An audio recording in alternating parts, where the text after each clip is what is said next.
Good morning. Good morning, everyone. There are a lot of topics this morning, obviously. And let me start from the meeting that we will have with our American colleagues that are visiting EU today. And I'm really looking forward to discussing our agenda of cooperation, transatlantic agenda of economic security. That is something that we have to work on and build right now. We cannot be in the permanent fixing phase. We have to have the normal agreement on steel and aluminium and work on it. We have to implement swiftly what was agreed back in August, and that is what I'm really looking into. And then we have to prioritize our tasks. And of course, the very urgent one is to build the strategy and right decisions on pushing back China's offensive economic policies, coercive policies, absolutely unfair control of exports of rare earth and other goods that are needed for our industries. If we are not doing this, we will be lost, be it here in Europe or be it within the transatlantic community. So this is the time right now to push back on China and do it together with American friends. Second big thing for Lithuania, and I will use my opportunity to inform again Council on the developments on with our border with Belarus. We are under combined attack that is coming from Belarus. One is the hybrid instrumentalization of meteorological balloons that are used to that are sent into our airspace, violates our airspace and disrupts the civil aviation. More than 30,000 passengers were affected, more than 1,000 last night, and more than 200 flights were redirected. We cannot function normally what concerns connectivity. So this is one line of attack. The other line of attack is seizing our trucks and semi-trailers in Belarus and blackmailing us and putting pressure on our economy.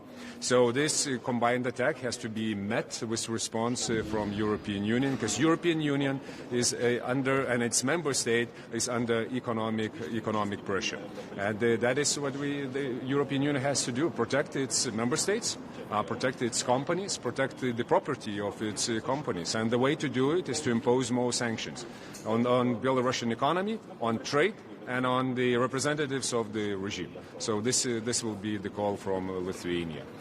Third big block, of course, that we will discuss, that is European economic security policy. We're looking for the doctrine to come up and for the very exact measures and instruments how we will protect ourselves, what concerns the competitiveness of ours and reducing the vulnerabilities of our industries. Because once again, this is the very priority now within the trade policies and within the industrial policies of Europe.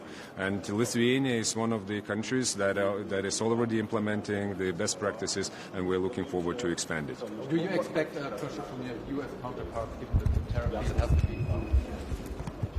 I think that we will discuss where we are, what concerns implementation of our joint statement coming from August, and there are many still things that are uncovered, and one of them, as that I already mentioned, that is the steel and aluminium, and of course the other thing that is very high on agenda for every member state, that is the exemptions from the tariff that was agreed. So we have to fix those small details and concentrate on the large ones. And what's a priority for you? What is a priority for you, for your country? What concerns exemptions? For exemptions or steel? Yes, of course, we're very interested in agreement on steel and aluminium. We have producers that suffer now with the extra tariffs. Second big area for Lithuania, that is the life sciences, and that is our cooperation with United States, the largest market in life sciences and biotechnology, and we see it as one of the fields where we have to build a strategic partnership with United States. So we have the strong arguments why it shouldn't be protected with the tariffs on both sides. Minister, what's your reaction to talks in Geneva over the weekend? We've seen a very critical moment for Ukraine. We remain consistent on the very principles how the long-lasting peace has to be achieved. First of all, we have to agree on fundamentals. We have to commit to fundamentals. And those fundamentals are sovereignty, territorial integrity, and independence of Ukraine. And if we put the theft of territory into any agreement, this is the betrayal of international law. And no one can trust in the future that aggression won't be repeated at the very same place or in any other direction, be it other smaller countries that are in the neighborhood of Russia. So fundamentals, first of all, whether they are protected or not. The second big part is accountability.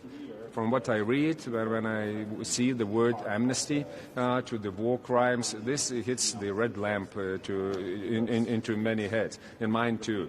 So accountability is important for the crime of aggression, for war crimes that were committed within the Ukraine territory, for abduction of children, for destruction of the property, and then for the abduction of civilians. So everything has to be put back where it belongs, territory given back to Ukraine, and children returned to their homes. It's the same with civilians, and those that are responsible, they have to be prosecuted. Only then we can speak about accountability that was implemented. Otherwise, it is impunity. And we know what impunity brings. Impunity brings more aggression. And with Russia, that's the rule. That was proven so many times previously.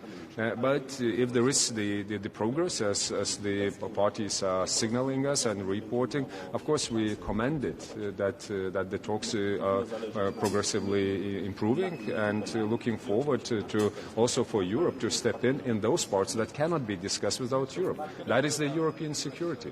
We know what Russia wants. Russia wants to dismantle NATO. Russia wants to push out Americans from Europe, to review the security architecture, and we have to be there where it is discussed, and especially with our allies and partners. So as the process is starting, it's good that we once again have the process, but we cannot forget what is really important. And what is really important for today, that's the ceasefire. Russia has to agree with the unconditional ceasefire, as Ukraine did more than 250 or 60 already days ago. Thank you all.